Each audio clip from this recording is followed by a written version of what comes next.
Hello dear future officer, स्वागत है आप सभी का ओनली एस के टारगेट प्रीलिम 2021 में। करंट अफेयर्स का हम रिवीजन यहाँ करने वाले हैं एमसीक्यूज़ के थ्रू। ये करंट अफेयर्स आने वाले प्रीलिम्स 2021 के लिए इम्पोर्टेंट है।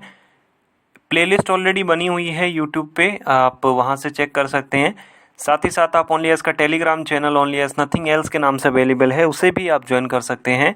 आप अपने साथी बंधुओं को भी ज्वाइन करने के लिए प्रेरित कर सकते हैं। पहला आज का हमारा सवाल शुरू करते हैं। पहले सवाल में दिया हुआ है कि ओशियन एसिडिफिकेशन के कारण कौन कौन से हार्मफुल इम्पैक्ट हो रहा है। जो हमारे समुद्र है वहाँ पे अम्लीयकरण हो रहा है, उसके क्या क्या नकारात्मक प्रभाव हैं। पहला है coral bleaching, metabolic rate of jumbo squid depress हो रही है, increase in the growth rate of the sea star. Ocean acidification का मतलब होता है कि ओशियन के अंदर H+ जो आयंस हैं उनका कॉन्सेंट्रेशन जो है वो इंक्रीज हो जाता है। मतलब हिंदी में कहें तो H+ जो आयन है उनकी सांद्रता समुद्र के अंदर ज़्यादा हो जाती है। ठीक है, तो कोरल ब्लीचिंग तो होता ही होता है। साथ में हम ये भी देखते हैं कि जब कोरल ब्लीचिंग होती है तो वहाँ पे फिर ऑक्सीजन की कमी होने लग जाती है और कुछ जो वहाँ पे जीव होते हैं उनकी जो मेटाबॉलिक जो रेट होती है, ये जो पाचन की रेट है वो कम हो जाती है। ये भी बिल्कुल हमारा सही है। जहाँ तक सी स्टार की बात करते हैं तो सी स्टार कुछ ऐसा देखने में दिखता है। ये सी स्टार का काम क्या होता है कि जो ओशन के अंदर हमारे जो वीड्स होते हैं या कुछ मुजल्स होते हैं, मतलब बेसिकली हम बोले तो ओशन के अंदर जो नेगेटिव खरपतवार वगैरह होती है उनको ये खा लेता है। ओशियन जब एसिडिफिकेशन जब होता है तो हमने ये देखा है कि सी स्टार की जो रेट है, ग्रोथ रेट है, वो इंक्रीज हो जाती है और सी स्टार हमारे लिए नेगेटिव नहीं होता है, ओशियन के लिए सी स्टार पॉजिटिव होता है। तीसरा गलत हो गया। रीज़न क्या हुआ, सी स्टार जब इंक्रीज होता है, इसकी ग्रोथ रेट जब इंक्रीज होती है तो उसे हम हार्मफुल इम्पैक्ट में काउंट नहीं कर सकते हैं। पहला एंड दूसरा हमारा सही है, 1 और 2। तो पहला करेक्ट है, दूसरा करेक्ट है, तीसरा हमारा गलत हो गया, इनकरेक्ट हो गया। हिंदी यहाँ देखो आप। एंड ये जो कोरल ब्लीचिंग होती है, कोरल ब्लीचिंग में ये होता है कि उसके ऊपर जो ये ग्रीन कलर के जो पिगमेंट्स हैं, ये जुक्सेंथालाई हैं, ये धीरे धीरे इसका साथ छोड़ने लग जाते हैं कोरल का, और फिर ऐसा लगने लगता है कि कोरल जो है वो कम्प्लीटली वाइट कलर का हो चुका है। तो बेसिकली इन्वायरमेंट का ये टॉपिक है, बहुत ही ये हमारा एक अच्छा टॉपिक है। आप इसे इन्वायरमेंट की बुक से आप ज़रूर इसको रिवाइज करिएगा। क्वेश्चन नंबर 2, ट्रांसफैटी एसिड्स के बारे में दिया हुआ है।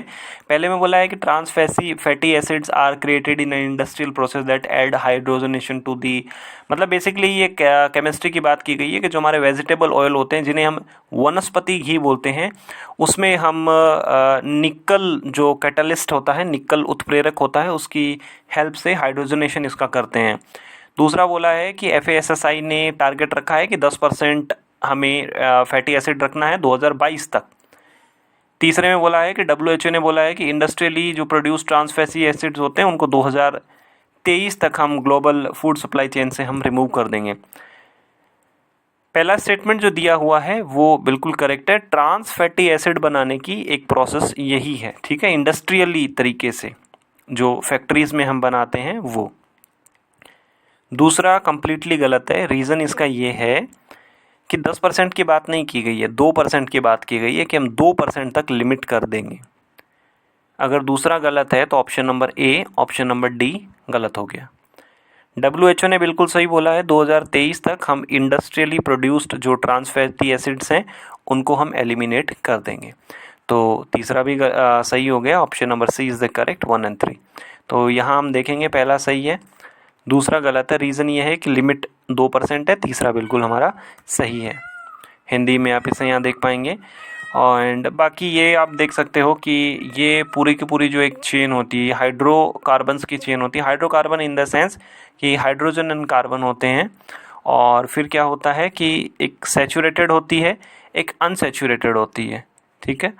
तो फिर ये इसमें हम जो एडिशनल जो है वो हाइड्रोजन इसके अंदर जो हम इंट्रोड्यूस करवाते हैं। हालांकि ये केमिस्ट्री अपने को याद नहीं रखना है, बस अपने को ट्रांस फैटी एसिड क्या होते हैं, किन तरीक़ों से बनाए जाते हैं, एंड इनके क्या क्या नेगेटिव या पॉजिटिव इम्पैक्ट्स हैं और world wide and India level पे इनसे रिलेटेड क्या काम हो रहा है। क्वेश्चन नंबर 3 इकोनॉमी से रिलेटेड है, जीसैक गवर्नमेंट सिक्योरिटी से रिलेटेड है। रिसेंटली आपने न्यूज़ देखी होगी कि आरबीआई ने बोला है कि अब हम रिटेल जो इन्वेस्टर्स हैं उनको भी अलाउ करेंगे जीसैक के अंदर इन्वेस्टमेंट के लिए। अभी तक तो क्या होता था कि सिर्फ जो इंस्टीट्यूशनल इन्वेस्टर है वही इन्वेस्ट कर पाते थे। पहले में बोला है कि G Sec is a tradable instrument issued by the central government और द स्टेट गवर्नमेंट। दूसरा बोला है कि G Sec are the tax free. देखो जीसैक क्या होते हैं पहले आप समझो। मानो कि सरकार को 1,000 करोड़ रुपए चाहिए, ठीक है। सरकार क्या करती है, जीसैक इश्यूज़ करती है कि आप हमारी सिक्योरिटीज़ को परचेस कर लीजिए। मान लीजिए कि मैं एक इंस्टीट्यूशनल इन्वेस्टर हूँ एंड मैंने 1 करोड़ रुपए का जीसैक परचेस कर लिया। हालांकि मेरे पास इतनी अमाउंट नहीं है 1 करोड़ रुपए, बट फिर भी इसको अज्यूम कर लें, कल्पना करने में कोई अपना बुराई नहीं है। अब मानो कि मैंने कहीं बैंक से लोन लिया है एंड मेरा लोन जो है वो 50 लाख का है। मैं बैंकरप्ट हूँ, दिवालिया हूँ, मेरे पास वो पैसे चुकाने के लिए नहीं है। बट मेरे पास एक चीज़ है, मेरे पास जीसैक्स है। जीसैक मैंने परचेस किया वो 1 करोड़ का, मेरे पास वो रिसिप्ट है। मैं बैंक को जाके बोल सकता हूँ कि बैंक मेरे पास आपके 50 लाख रुपए नहीं है चुकाने के लिए, बट मेरे पास जीसैक है, आप मेरा जीसैक ले लो। तो इसको हम एज ए कोलेटरल भी यूज़ कर सकते हैं एंड इसको हम सेकेंडरी मार्केट में ट्रेड भी कर सकते हैं। तो पहला बिल्कुल सही है, इसको हम ट्रेड कर सकते हैं, इसको एज ए कोलेटरल भी यूज़ कर सकते हैं। दूसरा ये है कि रिस्क फ्री होता है, टैक्स फ्री होता है। अब देखो रिस्क फ्री का मतलब क्या होता है। मानो कि गवर्नमेंट बोलती है कि आप मेरे 100 रुपये की जीसैक परचेज़ करिए, मैं आपको लगभग 2 साल बाद में आपको 120 रुपये दूंगा। गवर्नमेंट क्या होती है, सोवरीन होती है। सरकार ही अगर मान लीजिए धोखाधड़ी करने लग जाएगी, कोई मतलब इस तरीके का फ्रॉड करने लग जाएगी, तब तो पूरा सिस्टम ही हमारा जो है वो कोलैप्स हो जाएगा। सब लोगों को सरकार पे भरोसा है, इसलिए हम मानते हैं कि सरकार की जो जीसैक्स इशू की जाती हैं वो रिस्क फ्री होती है। इसीलिए हम इसको एक अलग नाम से जानते हैं, गिल्ट एजेड, GILT। जहाँ तक अब टैक्स की बात है, मानो मैंने 100 रुपये इन्वेस्ट किए एंड मुझे 120 मिले, तो मुझे प्रॉफिट हुआ 20 रुपीज़ का।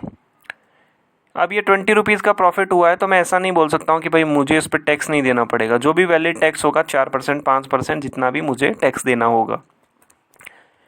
तो सेकंड स्टेटमेंट अपना सिर्फ हाफ ही करेक्ट है। ये रिस्क फ्री होती हैं, गिल्ट एजेड होती हैं, बट टैक्स फ्री नहीं होती हैं।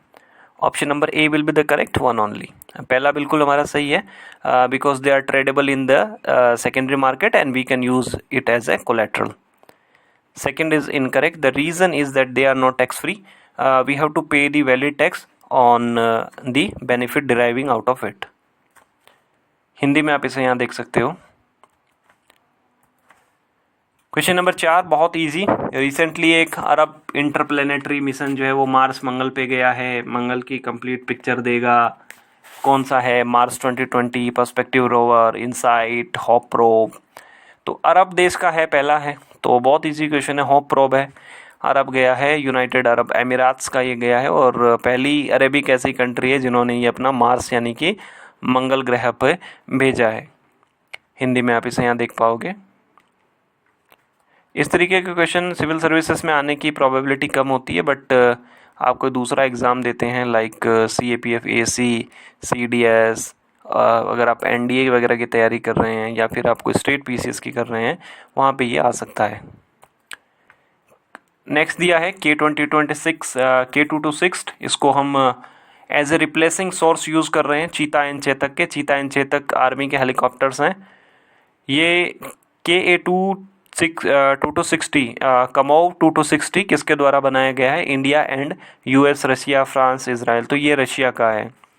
इंडिया और रशिया हम दोनों ने मिलके इसको कमोव 226T को हमने बनाया है, ठीक है। तो इसे आप हालांकि इसको हमें कोई ऐसा बहुत ज़्यादा जो हमें डिटेल जो है वो इसको याद रखने की ज़रूरत नहीं है, बट अगर आप NDA में CDS में इसमें कर रहे हैं तो आपको ये ज़रूर याद होना चाहिए कि KA2260, चीता, चेतक, ये सब किस चीज़ की वैराइटीज़ हैं, ठीक है। तो आज आपकी परफॉर्मेंस कैसी रही आप ज़रूर बताइएगा, कितने सही हुए कितने गलत हुए। इन वीडियोस को आप अपने साथी बंधुओं के साथ शेयर भी करिए ताकि ज़्यादा से ज़्यादा विद्यार्थी इनका बेनिफिट ले सकें।